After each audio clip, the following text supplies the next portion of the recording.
Olá, eu sou Cristiane Sambugaro e este é o programa Sou Mais RP. Quem participa comigo são as professoras do FIAN-FAAN Centro Universitário, Rita Ribas, Nicole Moriyama e também Marcelo Rodrigues. E o nosso convidado de hoje é Daniel Zibman, professor de pesquisa e opinião pública. Obrigada por estar aqui conosco, é um prazer recebê-lo. E a nossa primeira pergunta, né, para você é que seu doutorado é em mediatização. E opinião pública e marcas corporativas, até que ponto você acha que as redes sociais ajudam essas marcas a saírem da crise? E se o mundo digital, se você acredita que o mundo digital, ele ajuda ou atrapalha? Ele ajuda e atrapalha, né? Bem, primeiro, boa noite, obrigado, né, pelo convite.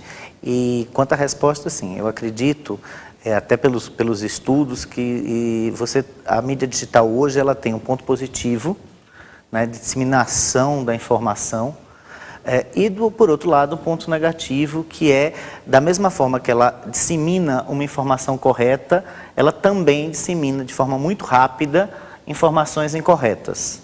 Né?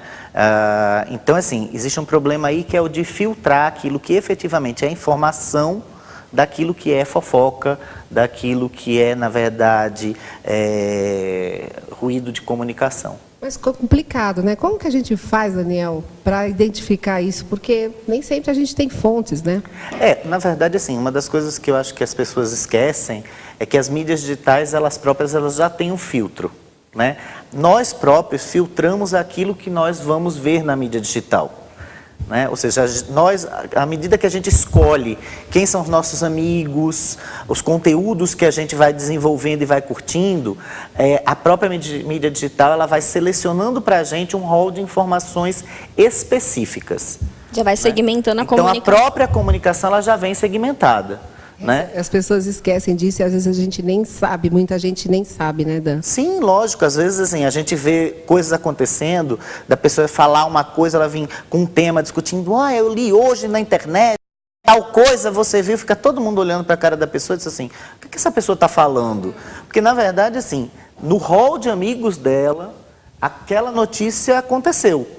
Né? Ela está dentro de uma agenda que, na verdade, não chega propriamente a ser uma agenda pública. É uma agenda segmentada e particular. Particular, na verdade, porque faz parte daquela rede dela. Pelos assuntos de interesse que essa pessoa tem e segue, né? Um exemplo disso é o que aconteceu, por exemplo, ano passado, com a questão do direcionamento político de direita e de esquerda, de algumas pessoas começarem a deletar outras, porque não aceitavam as opiniões contrárias, né? E aí começou aquela coisa do deixar de seguir o amigo, ou deixar de curtir o amigo, e alguns até de deletarem as pessoas da rede, e aí você começa a restringir ainda mais o rol de informação que você tem, porque aí ele vai ser direcionado. Se você só acompanha gente que tende para ter um discurso de direita, você só vai ler coisas daquele tipo de discurso. Então, por isso que eu volto a dizer, a mídia digital tem, óbvio, sim, um lado muito positivo, mas também tem um lado muito negativo. Mas você acha que a internet e o uso das redes ajuda uma empresa a sair da crise ou ela coloca a empresa na crise? É isso que eu estou dizendo, ela faz as duas coisas. Né? Se tiver um planejamento de comunicação digital adequado, voltado para a transparência, para a ética, para uma comunicação que seja efetivamente transparente e alinhada principalmente com as posturas da organização, porque um grande problema é a organização, o discurso falar uma coisa e a prática da organização dizer outra totalmente diferente, aí não tem mídia digital que faça milagre. Né?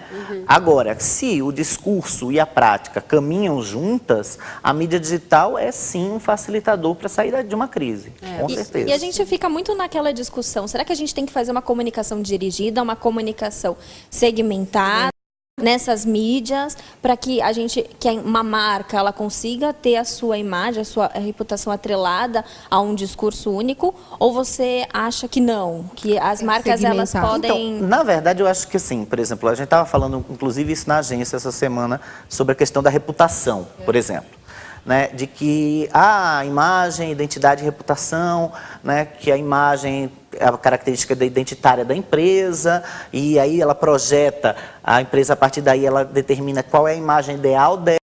A imagem projetada é como os públicos percebem a organização e a tal reputação. Na verdade, a questão da reputação nesse contexto, para mim ela é muito clara. A segmentação ajuda, porque na verdade, se a gente for perceber, existe uma ritualização da marca. A gente pouco pensa nisso, mas as pessoas consomem as marcas de forma ritual. Certo. Né? Ou seja, o que eu quero dizer com isso? Por exemplo, vou dar 2 exemplos de produtos que estão exatamente no mesmo segmento. Achocolatado. Eu não tomo Nescau do mesmo jeito que eu tomo Toddy. Não mesmo. Existe um ritual totalmente diferente. Por exemplo, Nescau... Momentos diferentes. Não, lógico. Por exemplo, Nescau, eu coloco no copo, coloco o leite e mexo com a colher. E ele vai dissolver perfeitamente, vai ser mais adocicado, vai ter um momento. Agora, se eu quero uma coisa, por exemplo, se eu fizer a mesma coisa que eu fizer com Nescau, eu fizer com Toddy, o Toddy não presta. O ritual para consumir Toddy é colocar no liquidificador, né? Ou no mixer, bater com leite, fazer espuma, né? Aí ele vai dissolver de forma adequada, vai diluir de forma adequada. Então, assim, tem um ritual para tomar, né? É que nem Coca-Cola, por exemplo. Coca-Cola, ela cria o ritual dela na comunicação. A propaganda já disse como é que se toma Coca-Cola. Você toma com bastante gelo, colocando devagar, para que o gás entre em contato, né? Faça aquele barulho. Certo. E você tem a experiência que eles querem que você a tenha. experiência que eles querem que você tenha ao tomar Coca-Cola. Agora, Daniel, você acha que, você falou de agenda, a Cris perguntou dessa questão das marcas, das redes sociais, você acha que há então um pouco de um oportunismo da marca em entrar em temas que sejam vigentes da agenda, como, por exemplo, diversidade, né, essa onda que a gente tem das marcas abordando essa questão nas suas campanhas? Eu acho que tem muita marca, Marcelo, que é oportunista, sim. Porque, na verdade, aquilo não tem a ver efetivamente com o DNA da marca, com os valores da marca, com os princípios da marca.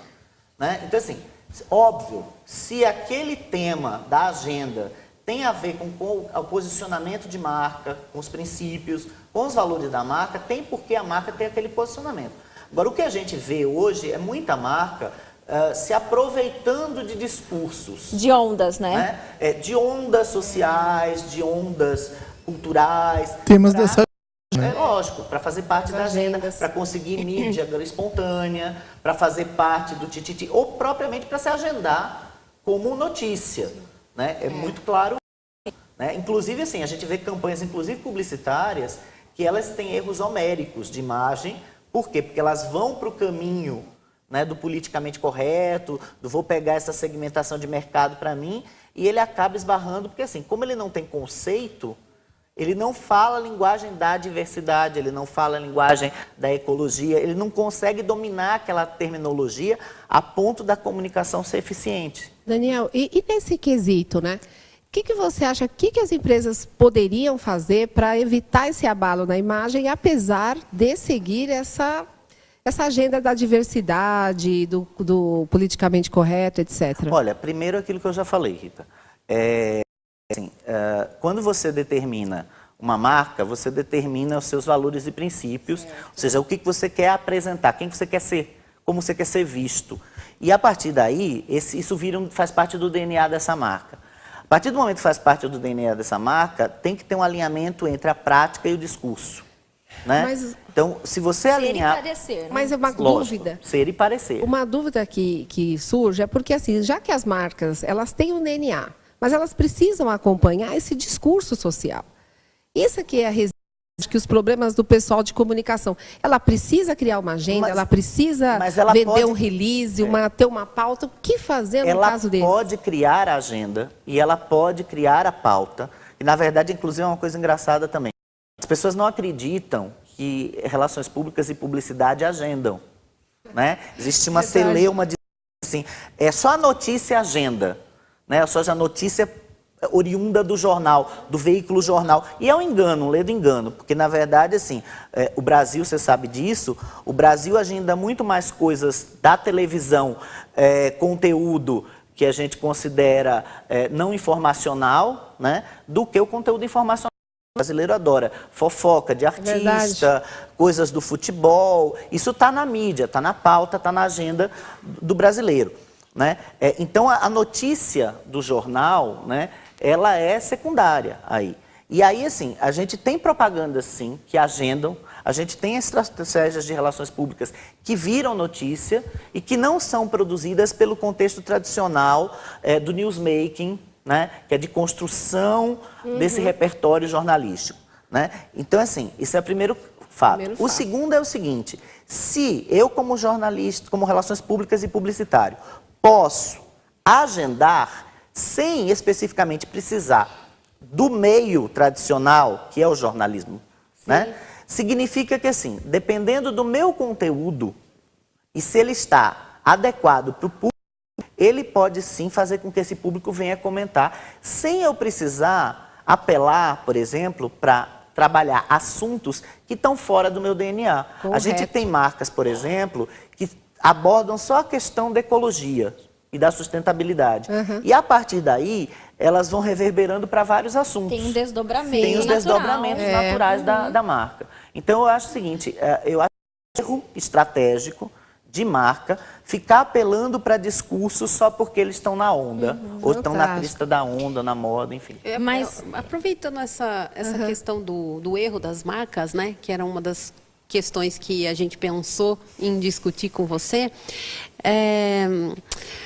o que você acha que faz essas marcas errarem ao tentarem definir os seus públicos? Porque você disse, muitas vezes a marca conversa sem o vocabulário de entendimento, ou, enfim, sem saber as necessidades desse público, e fica um discurso, né? Não tem aderência ao que realmente aquele público gostaria, né, de discutir, de entender e para poder consumir a marca. E o que você acha que leva a essas marcas a esse erro de entendimento do público? Eu acho que, a minha opinião, não sei das meninas, né, eu acho que muitas vezes vai numa tendência, né, de discussão de um tema atual. Então, por exemplo, vamos falar de diversidade, vamos falar de responsabilidade social, mas e aí? A gente está preocupado com esse público que realmente ele gostaria de entender? Muitas marcas a gente erra ao falar com o seu público. Então, o que você acha que leva uma marca a errar tão feio assim? Eu acho que é um problema que é de gestão e um problema que é de comunicação. Né? O problema de gestão realmente é de entender e gerir a marca, né? De determinar assim, quem eu sou mesmo. Né? E de comunicação ao traduzir isso por meio da identificação dos públicos. Né? Quem é meu público-alvo, quem são meus públicos secundários, quem são os meus públicos de relacionamento. Né? O pessoal, assim, como relações públicas, fica mais claro, talvez, entender a relação com os stakeholders, mas, assim, hoje não existe mais comunicação que fale apenas com o público-alvo. Ela tem que falar direcionado para cada público. Então, assim, existem mensagens-chaves, né? A empresa tem que determinar que mensagens-chave são essas e trabalhar essas mensagens-chave direcionadas a cada público. Ou seja, a minha marca quer ser vista como? Qual é a mensagem-chave geral da minha marca? É esta. Ok. Para o funcionário, qual é a leitura que ele deve fazer desta mensagem? Eu sou uma empresa boa para se trabalhar. É essa a mensagem? Então, toda a comunicação com esse funcionário tem que seguir esse caminho. Não importa se ele está preocupado em que eu seja uma empresa boa para se trabalhar ou não.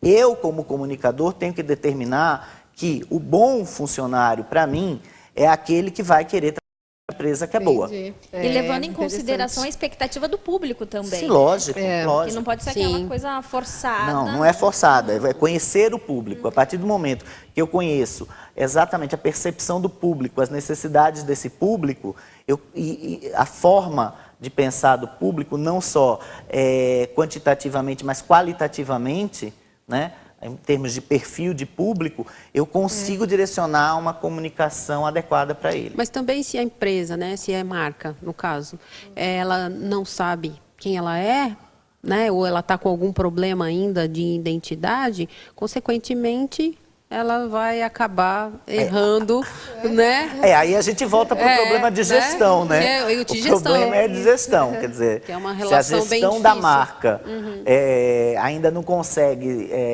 se definir, fica complicado. É atrelado, né? Atrelado. Mas Não aí- tem comunicação que faça Mas, milagre. aproveitando essa questão de gestão que você citou, né, e a gente sabe o potencial que o ambiente digital traz para a gente.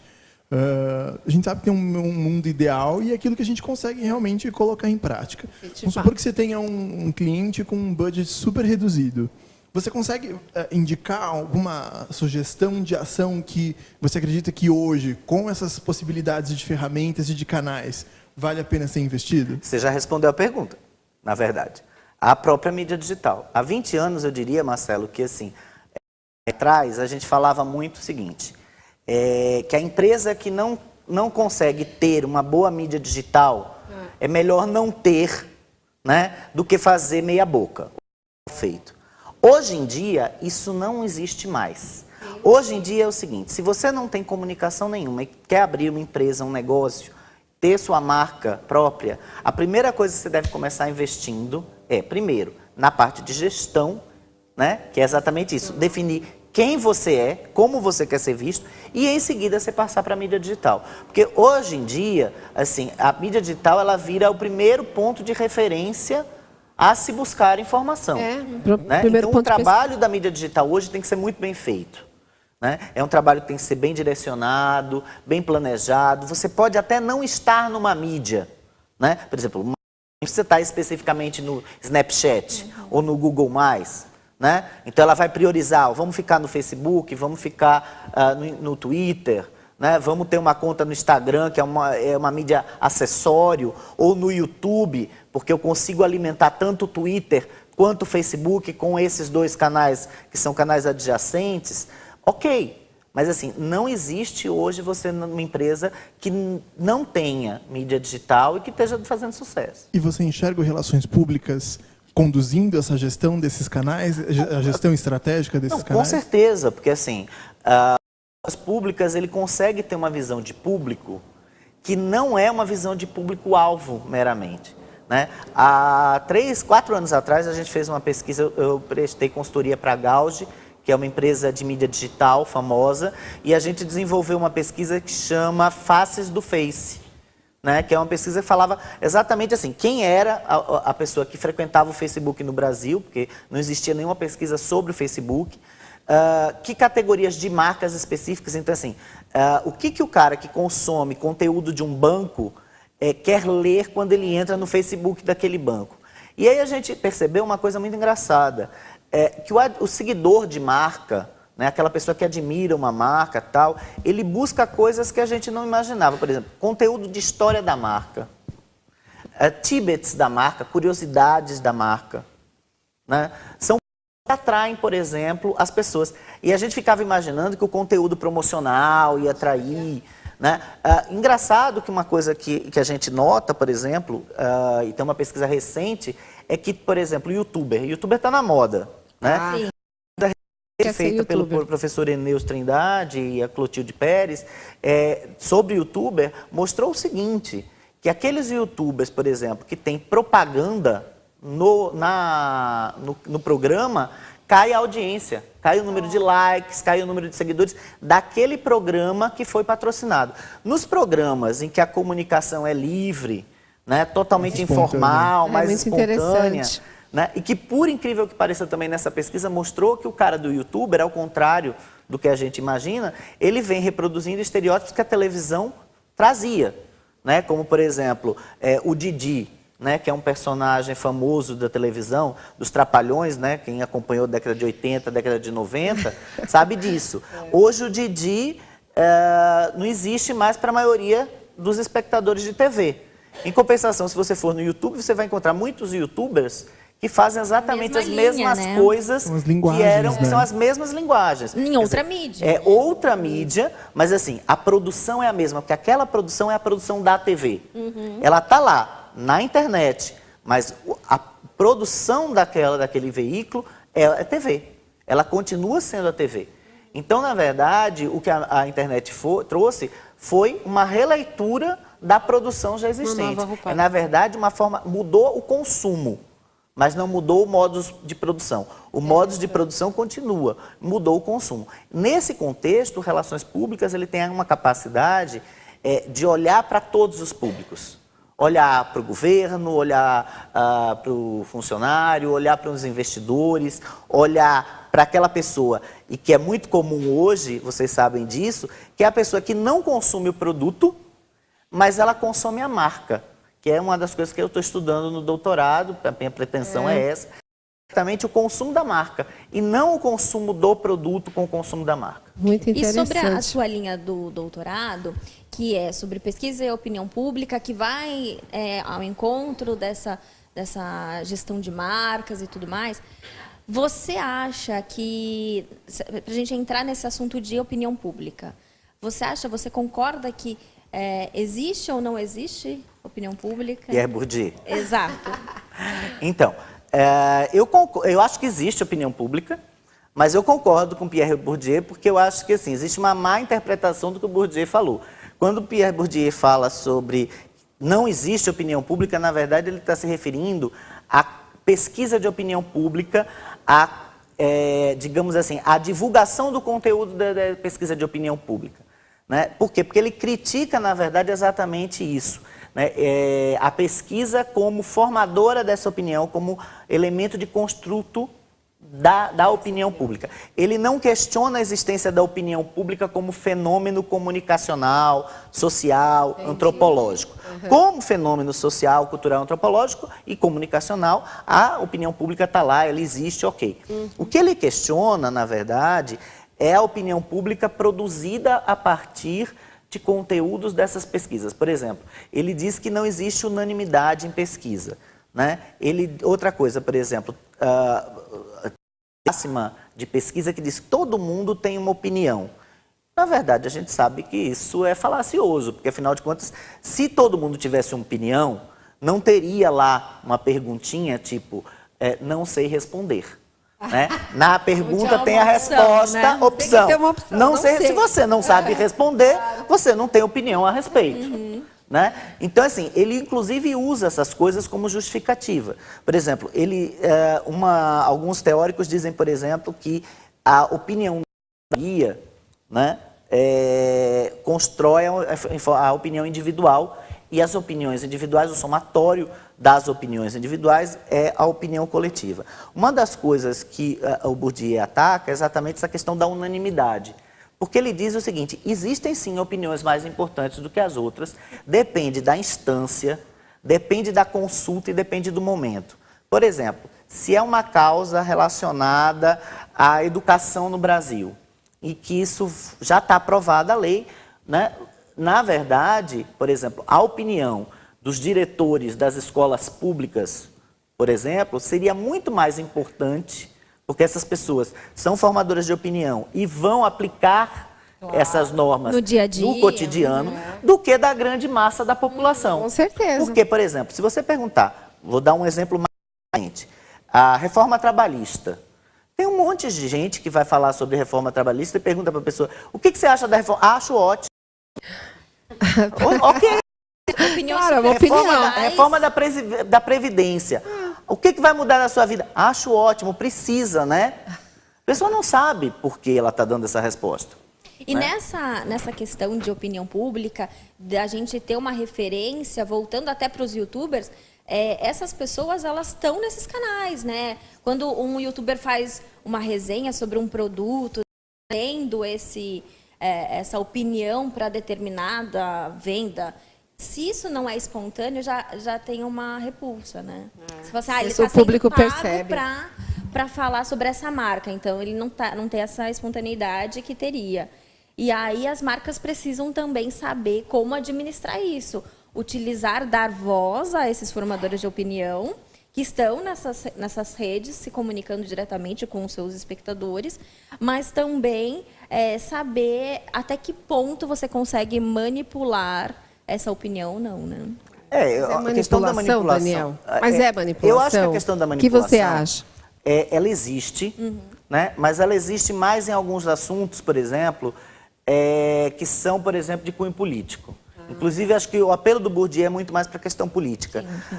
Porque a questão política, na verdade, muita gente se torna alheia a algumas coisas. Sim. E às vezes é muito mais fácil você manipular pelo desconhecimento ou pelo desinteresse. Né? Então, talvez a manipulação seja mais... No caso do produto, principalmente na mídia digital, principalmente no YouTuber, como a gente citou, fica muito claro o que é propaganda do que o que é, na verdade, realmente opinião do cara. Né? É que nem a história do release. Né? Eu lembro de uma historinha que falava que o Roosevelt partilha para os americanos, para eles reconhecerem o que era release e o que era notícia, para evitar a manipulação das relações públicas. Né? Porque ele dizia que os profissionais de relações públicas usavam a notícia, a publicidade em forma de notícia para manipular a opinião pública. Ele não ia saber, né? Ô, Daniel, nossa conversa está maravilhosa, mas o nosso programa está chegando ao fim. E para a gente encerrar a sua participação hoje, eu gostaria que você deixasse um conselho para os nossos alunos de Relações Públicas que estão aqui nos assistindo, como eles podem administrar bem a carreira enquanto marca, né? A carreira de Relações Públicas enquanto a sua marca. Legal. Primeiro eu quero dizer uma coisa legal para as Relações Públicas, é que sai todo ano a Associação Americana do Trabalho, ela faz uma pesquisa sobre as profissões do futuro, que ela chama 10 profissões do futuro, e que, na verdade, ela aponta que relações públicas é uma das que mais cresce no mundo.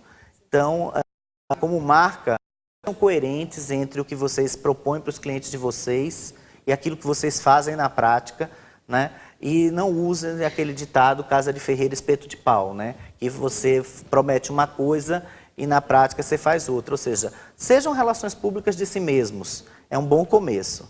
Muito obrigada pela sua participação, Obrigada, foi maravilhoso. Dan. Obrigada, Rita, Obrigada, Nicole, Obrigada. o Marcelo.